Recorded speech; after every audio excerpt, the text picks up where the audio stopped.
Geetamritam dadau Lokatrayopakaraya Tasmai Krishnatmane Namaha. Hare Krishna.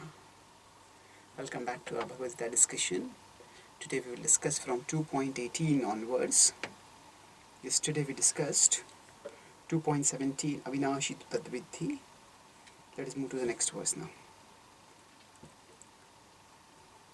Antavanta ime deha Nityasyoktaha sharirinaha Anashino aprameyasya Tasmad yudhyasva bharata.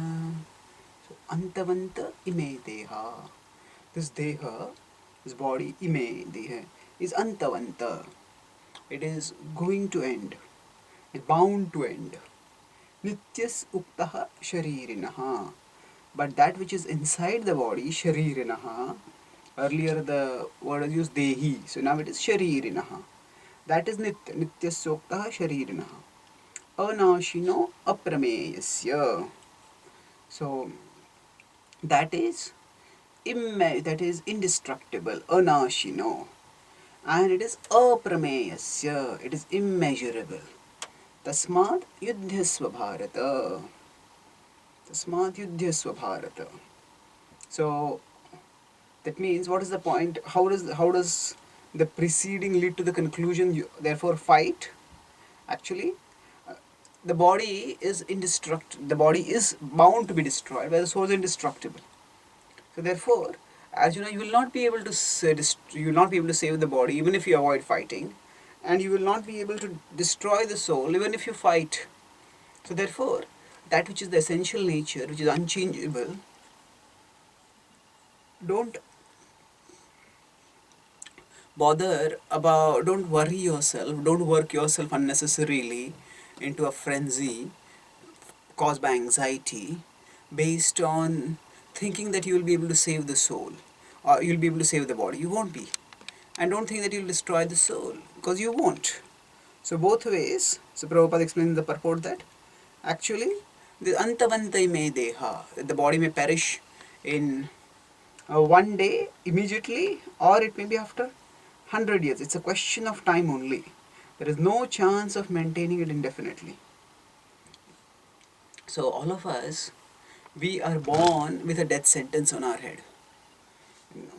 There is material existence itself is a prison in which all of us have a death sentence on us. We are all sentenced to death. So the only thing is, we don't know when the death sentence is going to come. How long we are to live, we don't know. Just as some product may come with all products come with expiry date. So this body also comes with an expiry date. The only thing is that we don't know when is the expiry date. But it is there. It can come the next moment, it can come after a year, it can come after 30-40 years. But we are all going to die. Now there's an interesting word over here, aprameyasya. So aprameyasya means immeasurable. So what does immeasurable actually mean?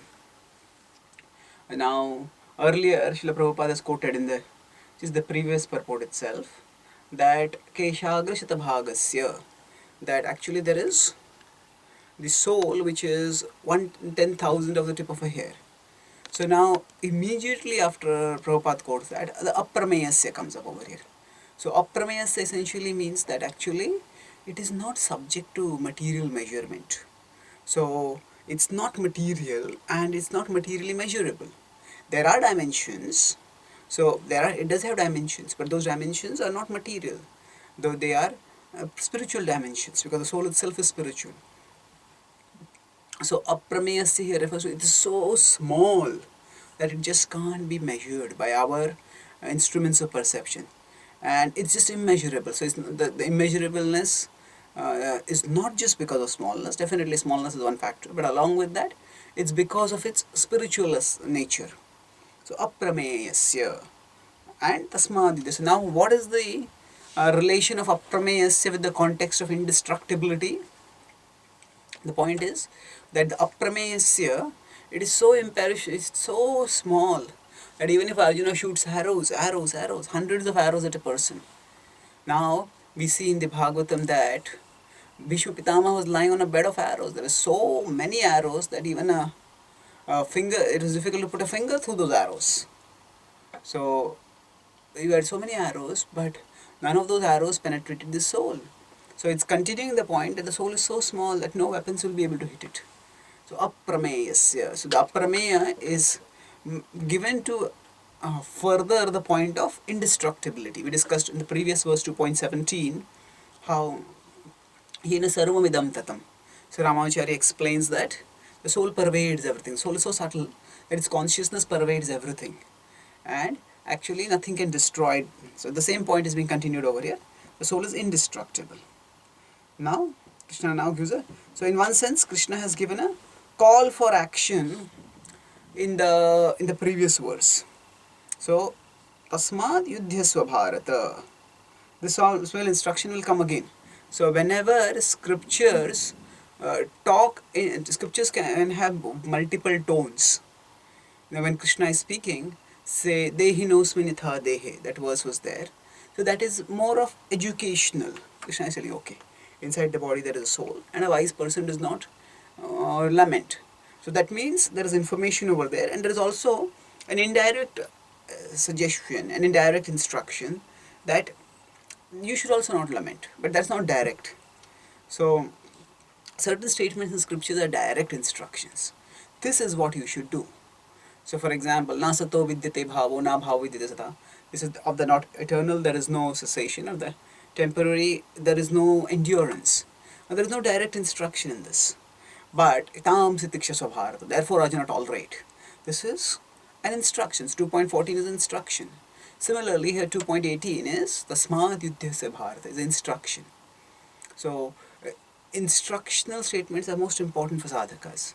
The informational, educational statements, they are also important because they enable us to understand Krishna, to understand the philosophy better. From the practical point of view, the instruction statements are the most important. Just like a doctor may give a lot of information about the disease. Okay, this is if you have got some lung infection, so the pulmonary infection is there. Basically, then it says, okay, this is the infection is over here, and this may happen in the future. This is how it is likely to have been caused. This is all this. These are the different ways in which this infection can affect the body. All that information is important, but the most important for the information of the patient is, what should we do? What should I do? Okay, take this medicine afternoon, evening. When you start getting cough, do this. So like that, these are the more practically relevant and important for the patient. Similarly, the scriptures give us a lot of instructions, but a lot of statements are there in the scriptures which contain a lot of information also. But within that, those statements which are in the mode of instruction, so like here, tasmad yudhyasya bharata, they are call for action directly, and they are especially important. So now, Krishna continues the same thought in the next verse by explaining how the body is, when one understands that one is not the body, then to lament for the destruction of the person is ignorance. Yainam vetti hantaram yaschainam manyate hatam ubhautau na vijanito nayam hanti na hanyate. So yainam vetti hantaram. So enam vetti, one who thinks this to be hantaram, the destroyer. Yaschainam manyate hatam, one who thinks that the soul is destroyed. Ubhautau, both of them, na vijanito, neither of them actually know. Nayam hanti na hanyate, the soul neither kills nor is killed. So now, in this verse, it's easy to understand that the soul is not killed. Krishna has very clearly said that the soul is indestructible. So now, what is Krishna meaning here by saying that the soul is not the killer also?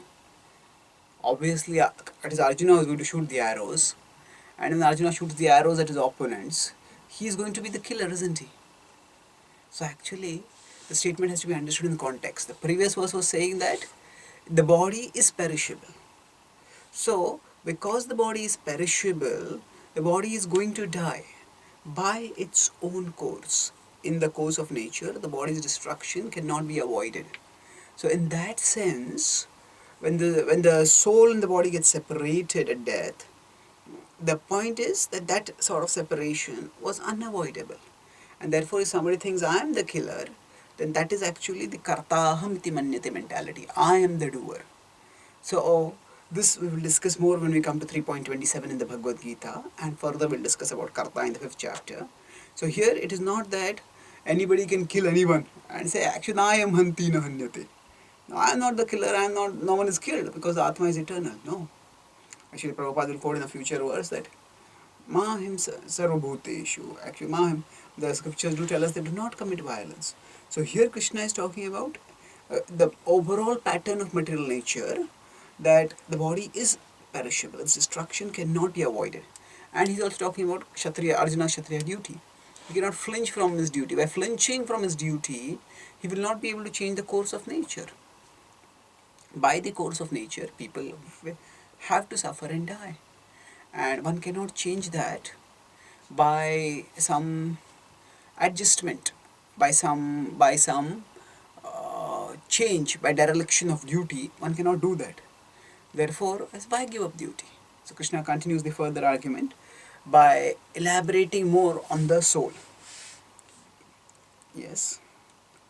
So this is the next verse, which is, so Prabhupada quotes actually in this verse only, Ma himsaya sarvabhutani.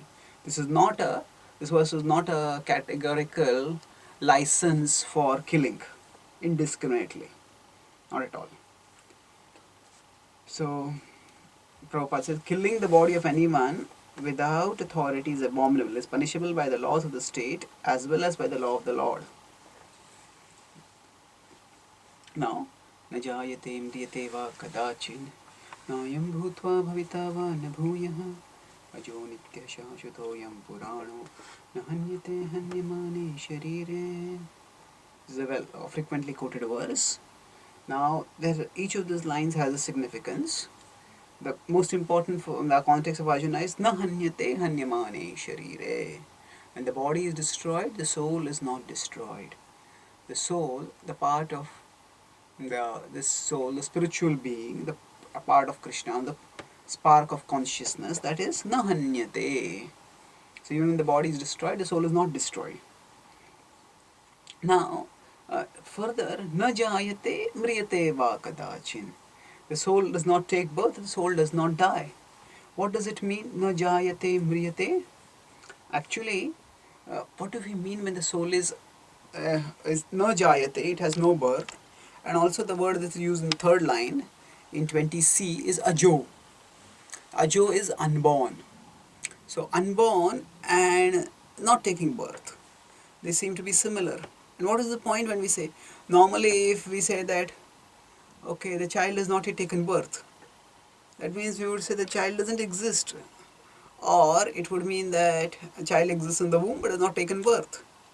So what is it? What does the soul? What do we mean in the sense by soul being ajo? Actually, the ajo refers to the soul not having come into existence at a particular time. When we say something has come into birth, that means it had an entry into existence at a particular time. And if it has an entry into existence at a particular time, then it will also have an exit at a particular time. So the soul is just beyond the dimensions of time. The soul is transcendental. So ajo here doesn't mean non-existence, non-existent. Ajo essentially means over here, it does not come to birth. It does not come within time domain at any time. It is always eternal. And essentially, in this whole section, Krishna is using the Upanishadic strategy of Naiti. Naiti, Naiti, Naiti. What is this Naiti strategy? That when the Upanishads and the philosophical seekers, the Gyanis or those inclined towards Gyan Marg, they need not necessarily be Gyanis only, they can be devotees also, who can use introspection and intellection to analyze. So naiti process is no iti, no iti, no iti. Okay, am I this body? No, I'm not the body. The body is made up of air. Am I the air? No, I'm not the air. So who am I? So not this, not this, not this, not this. So by this process of philosophical negation, gradually one comes to affirmation.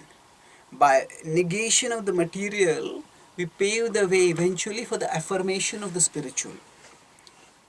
That is the process of philosophical introspection about our nature. So Krishna is using here basically the method of negation. So he's saying na jayate, na mriyate, aja. So all the attributes that characterize the body, those do not characterize the soul. The soul does not take birth, the soul does not die, the soul is immeasurable, the soul, as we'll see in the future, is indivisible, impenetrable. So basically, all the things that apply to the body, things don't apply to the soul. So Krishna is using the method of naiti naiti, not this, to point out what the soul is indirectly. So because there is a conflation means mixing up of the body and the soul over here. So that mixing up, Krishna is unmixing, separating by first pointing out that whatever applies to the body does not apply to the soul. Now, na jayate, that soul is never takes birth. Now the concept of soul is there in most religious traditions. However, this concept is quite quite hazy. For example, in the Abrahamic religions are Judaism, Christianity, and Islam.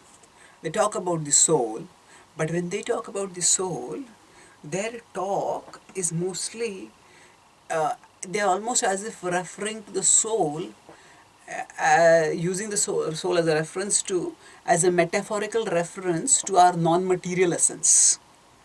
That means that there is something essential which survives to us, that is non-material, and as a metaphorical reference to our non-material essence. So the soul is not often taken literally as an entity. Now, of course, within this Abrahamic religions also there are many different uh, denominations. We all have their own ideas, but prominently the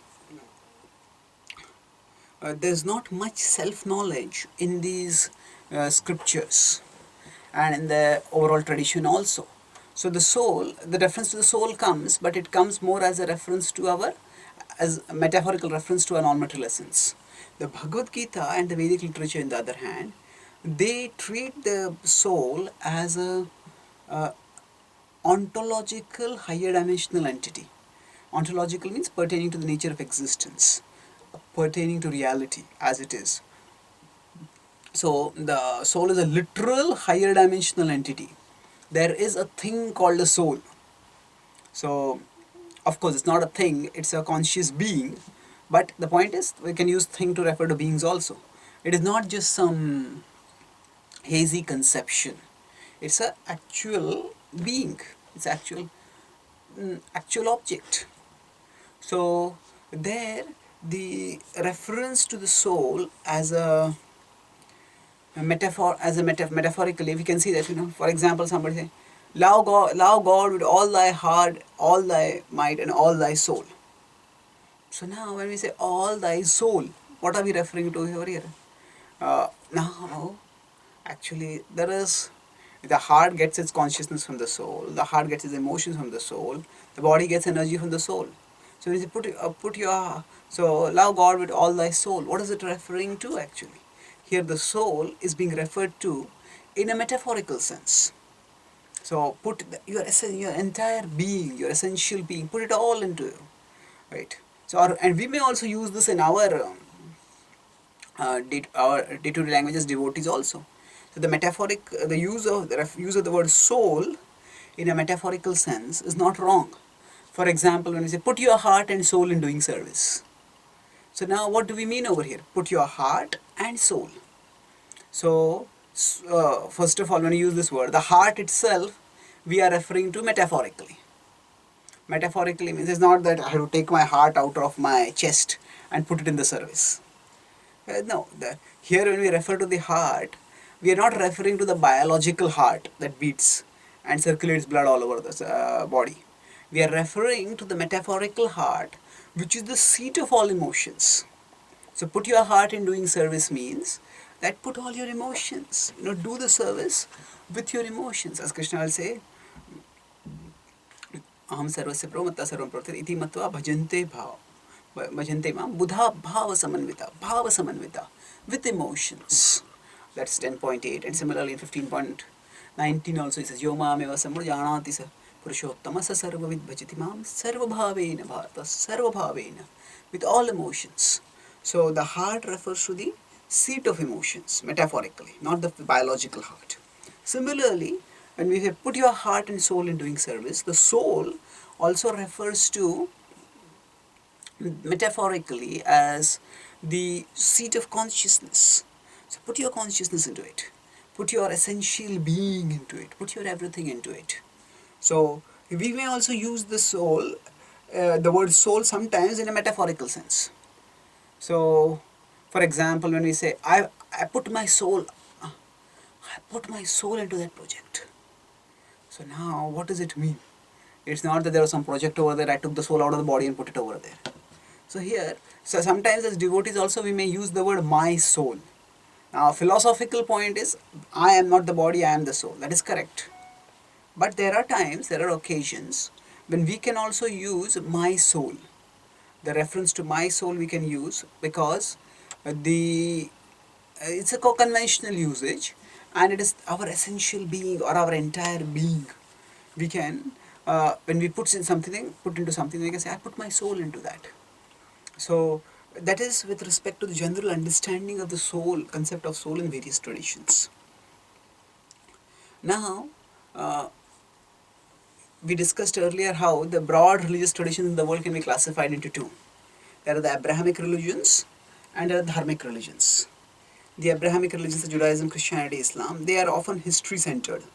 There is some specific event that happened in history and centered on that. For example, Moses taking the selected people from Egypt to the promised land, Jerusalem, or Jesus'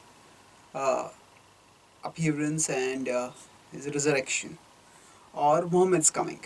They're history centered. Where dharmic religions are, say, Buddhism, Jainism, Hinduism, Sikhism, they focus more on that. They also, historical events are there and they're significant, but they're more a search for the principles of dharma, understanding the universal principles that underlie the universe and harmonizing with those principles.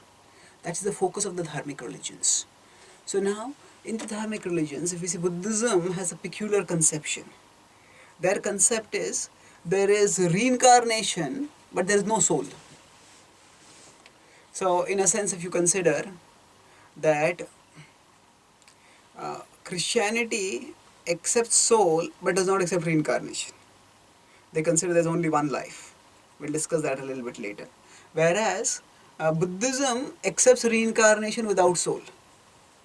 Now we wonder, if there's reincarnation, what reincarnates? What is it? There has to be something which goes from one body to another. So actually, they say, no, actually, there is no such thing which goes from one body to another, because there is no such thing existing right now also. So they say what our sense of I-ness is just a residue of the flow of consciousness. So the flow of consciousness just keeps moving, and because the flow of consciousness keeps moving, that just as it moves in this life, so they say that there is not even a soul right now. So it's just a stream of consciousness that is moving forward, and that stream of consciousness continues to exist in the next life also. So they accept reincarnation without soul.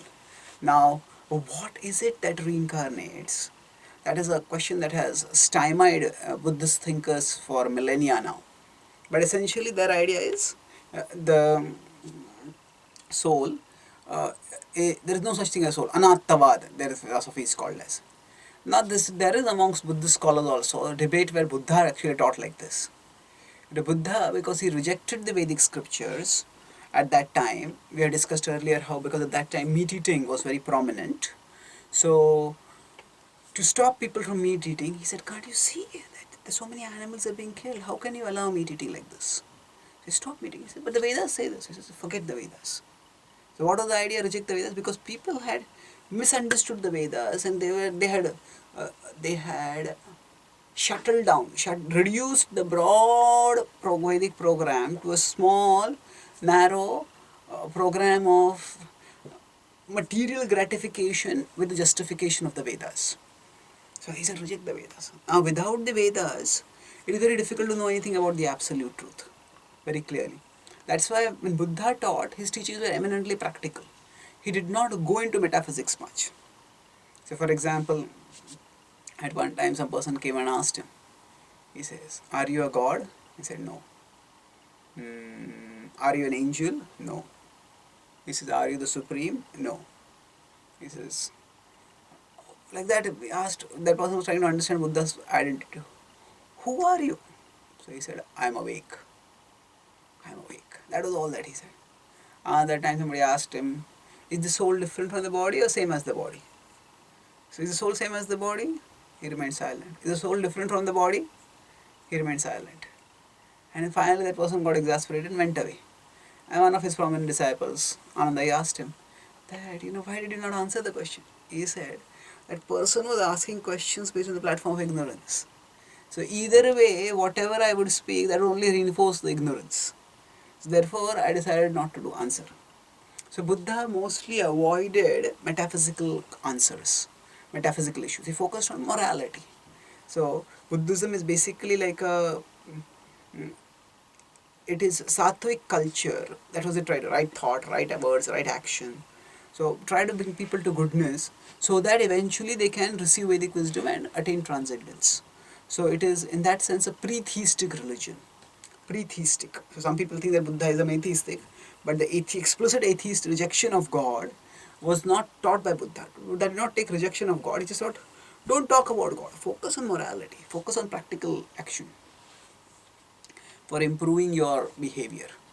And he just neglected metaphysical issues. But subsequent thinkers in the Buddhist tradition, they imported a lot of concepts which were not originally there in the teachings of Buddha.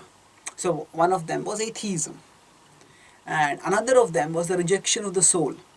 So Buddhism emerged from Hinduism. Of course, the word Hindu was not there at that time, but the Vedic tradition that was there, Buddhism emerged as a rebel tradition, which rejected the discriminatory caste system, which rejected Vedic authority, and established itself as an independent body of thought. Now, in their quest to establish philosophical autonomy means, yes, we have a distinct philosophy. We are not just an offshoot of Hinduism. So they tried to come up with various ideas. And one of the ideas that they came up, many of the Buddhist thinkers, was is anattava, that there is no soul at all. So they say Hindus believe in a soul, we don't believe in the soul. So that's how they tried to divorce themselves from Hinduism in a philosophical way also. Culturally, in some ways, it was a rebellion against Hinduism, that they rejected the caste system, rejected Vedic authority. And philosophically, they came up with this idea. So it's a very unsustainable idea. Now, for example, they give the example that now, when we see a flame, a candle, to our vision, the candle's flame remains the same. But actually, there is no same candle's flame. The candle's flame is constantly changing. So, the candle's flame is just changing. And when the candle is about to get extinguished, at that time, this candle's flame is transferred to another candle's flame. And then also, the candle's flame keeps changing. So, just as the flame is constantly changing but appears to be the same, similarly, our consciousness appears to have a continuity, but it keeps changing constantly. So, however, see, this is a misunderstanding. It's a misapplied example. The Bhagavatam gives this example also in the 11th canto, and it gives the example to demonstrate, to drive home the point that we are different from the material world, and the material world, in the material world, everything is changing. So now I see this wall, I see this table as continuous, but actually things are constantly changing. So if we look at a microscopic level, matter is always in a state of flux. There's energy being, matter is being created, matter is being destroyed. So at the material level, everything is constantly changing, material things are changing, and that is a fact.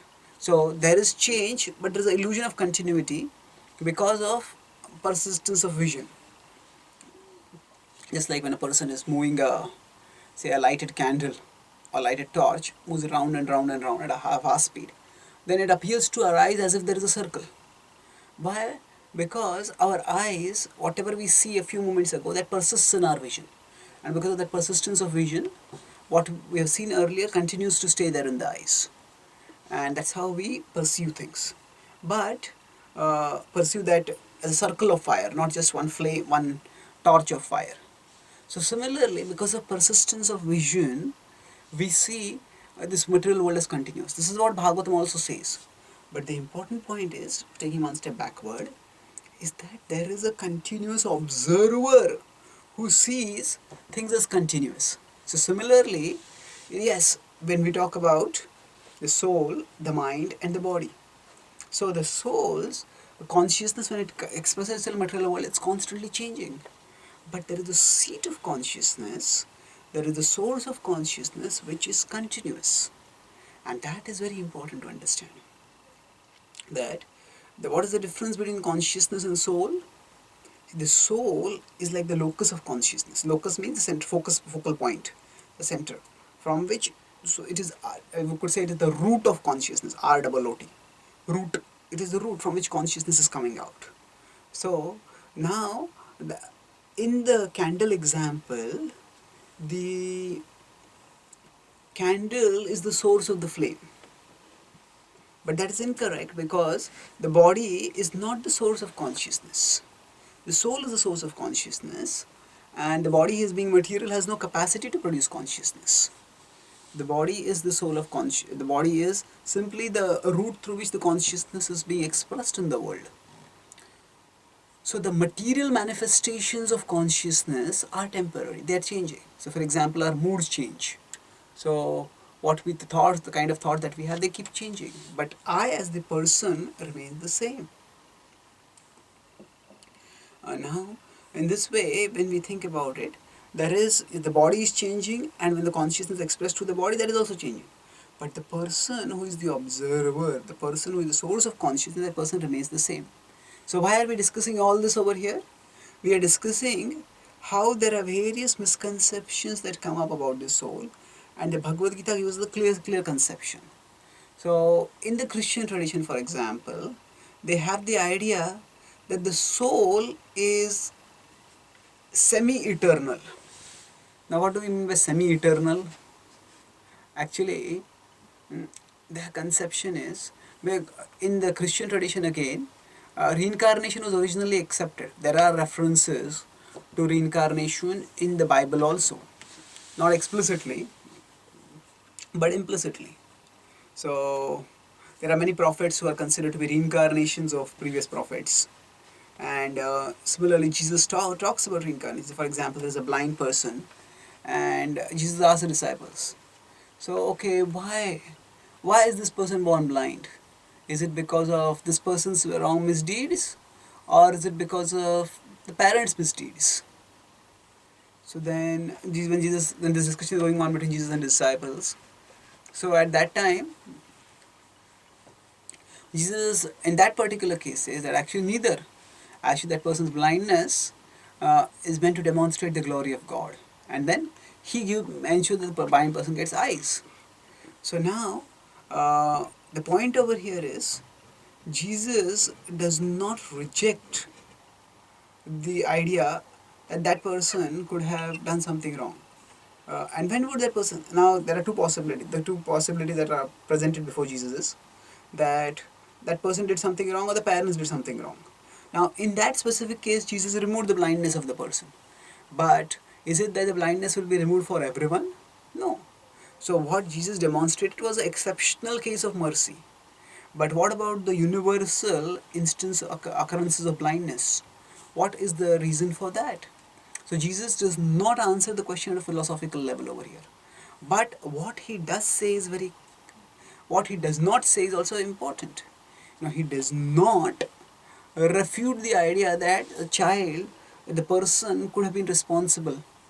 Now, how would the person have been responsible? If a person is born blind, what could the person have done to actually be born blind? What could you have done? Put the legs in a karmically wrong way inside the mother's womb, folded the legs the wrong way. There's nothing that the person could have done. So, no, the whole idea is that there is reincarnation. We use general word. There is pre-existence and there is afterlife. So this is our present existence.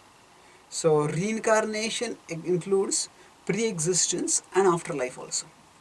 So afterlife means that when we die, after that life continues. That is called afterlife. And pre-existence means before we are born, even at that time life continues to exist. We continue to exist. So in the Christian tradition, pre-existence is not accepted as it is now.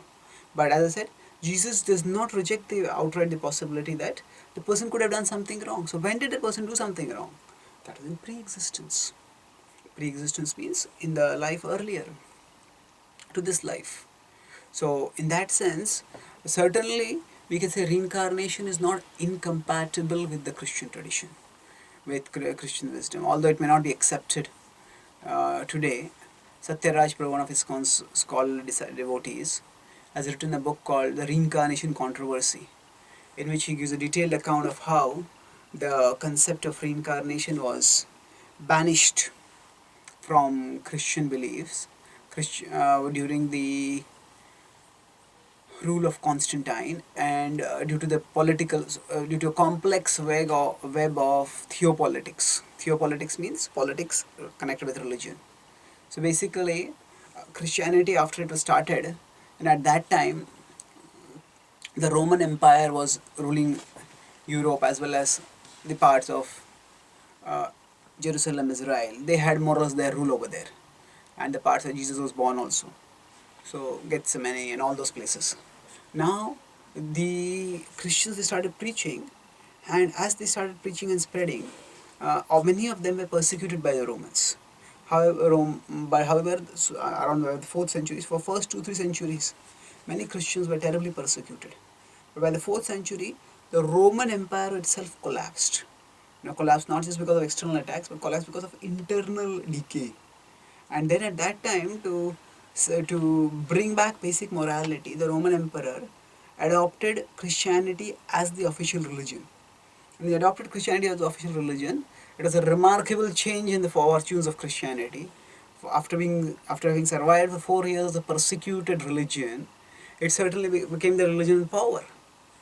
And it's tragic that then Christians started doing to others the same thing that were done to them. They started persecuting all the other people who had beliefs different from them. So heathens, Jews, all these people, they were severely persecuted in the next maybe 1,500 years, when the Roman Catholic Church had tremendous political power. There were inquisitions which were held. Inquisition means any person who had heretical beliefs. For example, there was a thinker called Bruno, and Bruno talked about the immortality of the soul. And just because he talked about the immortality of the soul, he was burned alive. So that is the Inquisition. So of course this is all accretion. Accretion means additional discussion. Our primary discussion right now is that how the idea of eternality of the soul was banished from Christianity, of reincarnation. Not just eternality in the sense that pre-existence also, and multiple incarnations. So at that time, when the Roman Emperor accepted Christianity, the primary focus was not on philosophical fidelity, not on accurately following Christianity. It was, the primary focus was political expediency. Political expediency means what was convenient. The king wanted to maintain the rule, and for that, people needed to have some basic morality, and that was what the morality was there among Christians, and that's why he adopted Christianity. But his idea was that if we told people that you have many chances, then people will become lax in following morality. And what was following morality essentially meant? Following the laws of the king, because the king was considered to be the representative of God. So the pagan Roman Empire had now become the Holy Roman Empire, and the Holy Roman Emperor was considered to be the representative of God here. So then the king wanted people to follow him, and he taught, it's a long history, he said that give them one life or give them eternal hell. And that will make sure they'll follow the laws. They'll fear God and they'll follow the laws of God. So basically there's quite a significant amount of evidence which shows how during the councils of the church, systematically the ideas that supported the sections of uh, the scriptural sections and the traditional references which supported reincarnation were purged out or were downplayed and were anathemized. Anathemized means they were declared as anathema. So there's a very prominent Christian thinker called Origen. He was St. Augustine considered to be the most prominent among the early Christian thinkers, and Origen was the second most, almost second, almost just a few rungs below Augustine, and he had talked about reincarnation, but he was anathemized. His teachings were declared a deviant, and even and his especially teachings about the reincarnation of the soul were also denigrated and rejected. So that's how within Christianity the idea of the soul has become rejected. Now the problem with this is, once this idea of not of the idea of the soul, the idea of reincarnation has become removed. So now what happens when the concept of reincarnation is exiled?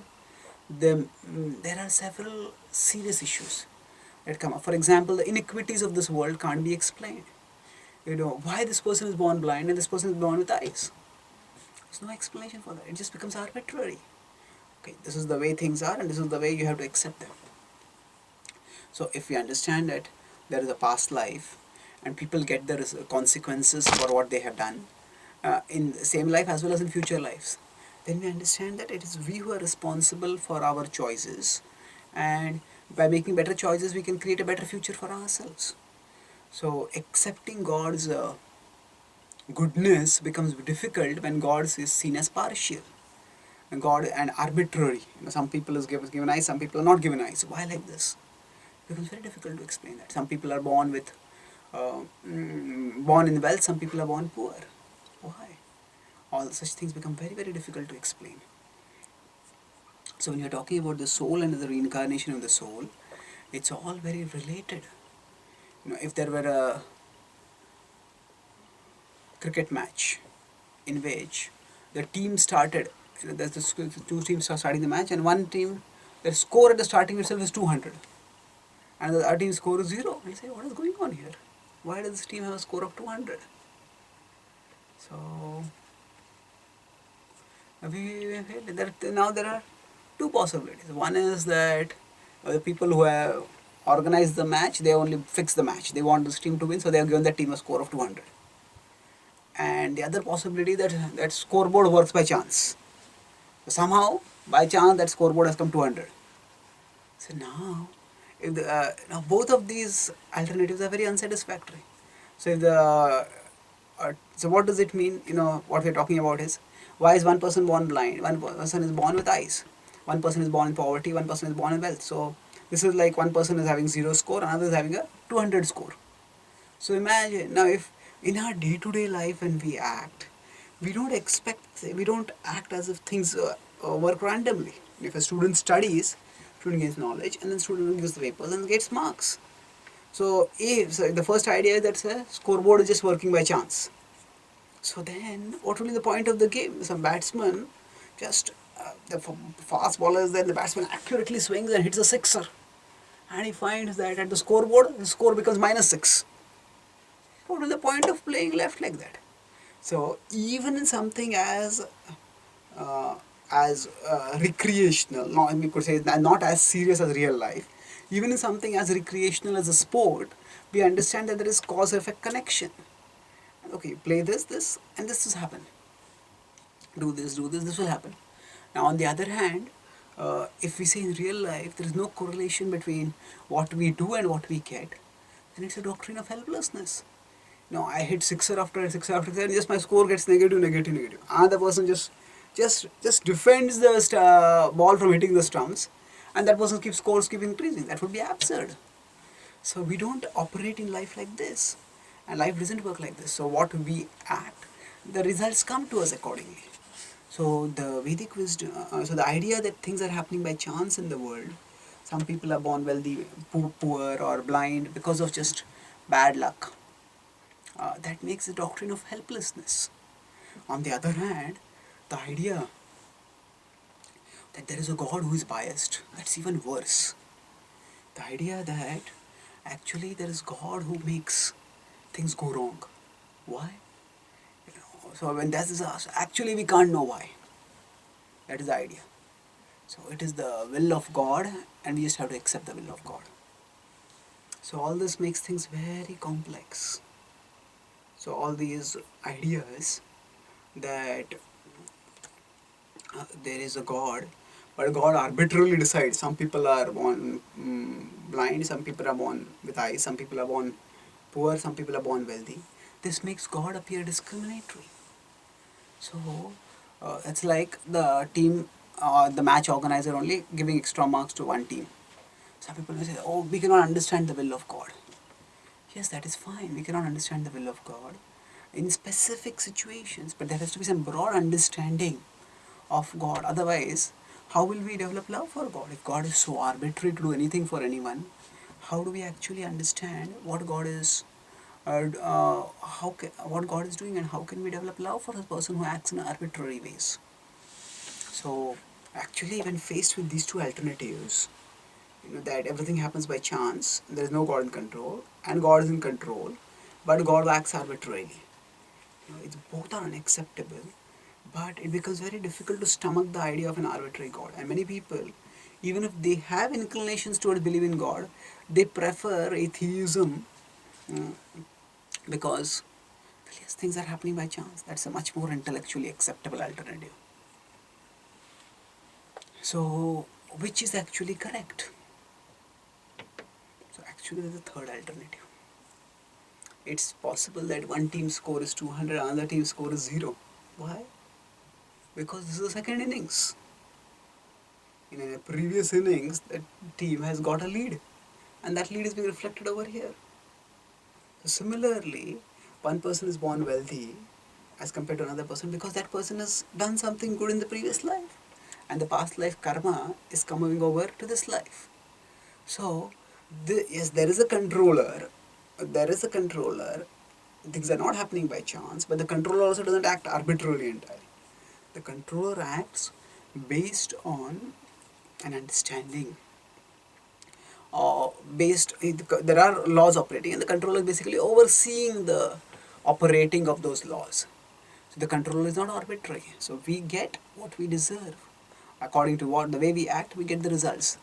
So this is actually a very sanity restoring and hope engendering understanding. Sanity restoring because yes, things are not just insane. There is arbitrary chance or there is arbitrary God. No, no, no. There is order, and God is overseeing the order. So it restores sanity, and it engenders hope. How it engenders hope? Because we understand that actually God is in charge, and if I act properly now, I can create a brighter future for myself. So all this we are discussing right now to talk about how the knowledge of the soul and its reincarnation has a positive effect on life, on our conception of life. Because when we think of ourselves just as lumps of matter who are going to be destroyed, it just reduces life to meaninglessness. So na jayate mriyate, that was the context. So in the Christian idea, not in all Christian idea, most Christian denominations, they have the idea the soul is semi-eternal. Semi-eternal means there's also many Christians have different ideas, but a prominent idea is the soul is once created. So every time a man and a woman unite, at that time the soul is created, because there's no concept of reincarnation. So there was no pre-existence. So every time the man and woman unite, at that time the soul is created, and after the soul is created, soul has one lifetime. So then after that, if in that one lifetime the soul accepts Jesus as Savior, and the soul will go back to God to live happily. Otherwise, that soul will go to hell forever and burn in the fires of hell. So this raises serious questions about God's kindness. So what happens to all the people who are born in such a place that they never get to hear about Jesus? Will they all go to hell? And why? Just because they are born in a particular place? Why did God make them born over there? There is no previous life, so there is no rhyme and reason why they should be born in a place where they never get a chance to know about God, and they go to hell. Or for that matter, what about souls? All the souls who lived before Jesus came.